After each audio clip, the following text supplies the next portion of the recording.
Saya Muhammad Lamin, Kru TPPSS SMK Semua Kota, membuat liputan khas sempena Majlis Peluncuran Bulan Bahasa dan Program Nilam pada tahun 2026. Majlis ini merupakan satu program tahunan yang bertujuan untuk memupuk minat dan kecintaan murid terhadap bahasa, khususnya bahasa Melayu sebagai bahasa kebangsaan kita, serta memperkasakan bahasa Inggeris. Jom kita lihat perjalanan sepanjang bulan bahasa ini.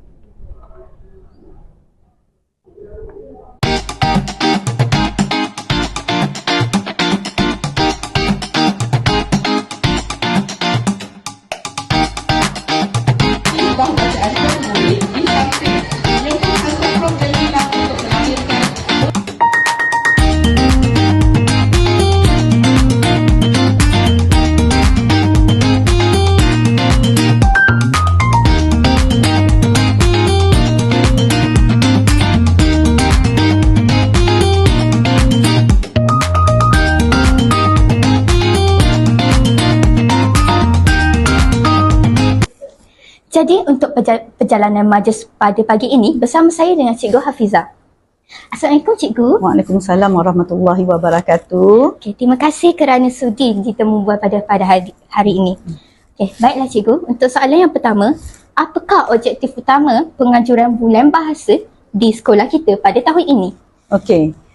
Karnival Bahasa dan Nilam yang dianjurkan pada tahun ini berobjektifkan mencungkil bakat bahasa dalam kalangan murid-murid di sekolah ini. Okay. Kita cuba ingin mencari bakat-bakat baru yang boleh bertutur dalam bahasa Inggeris dan bahasa Melayu di halayak ramai. Okey, baiklah Cikgu. Untuk soalan yang kedua, apakah aktiviti yang menarik yang telah dirancang sepanjang bulan bahasa bagi tahun 2026 ini? Terlalu banyak aktiviti menarik yang dirancang oleh bidang bahasa, antaranya forum bahasa Melayu, pantun, bicara buku, public speaking, okay, dan juga essay writing. Okey.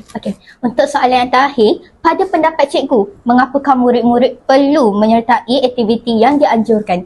Okey, saya bagi pendapat saya, murid-murid perlu mengikuti aktiviti ini ataupun menyertai aktiviti ini agar mereka merasakan belajar bahasa Melayu dan bahasa Inggeris ni sesuatu yang menyeronokkan, dan juga mereka teruja dan ingin mendalami berbagai kemahiran bahasa untuk digunakan dalam pertuturan seharian dan juga bekerja pada masa akan datang. Okey, baiklah cikgu. Terima kasih. Sama-sama.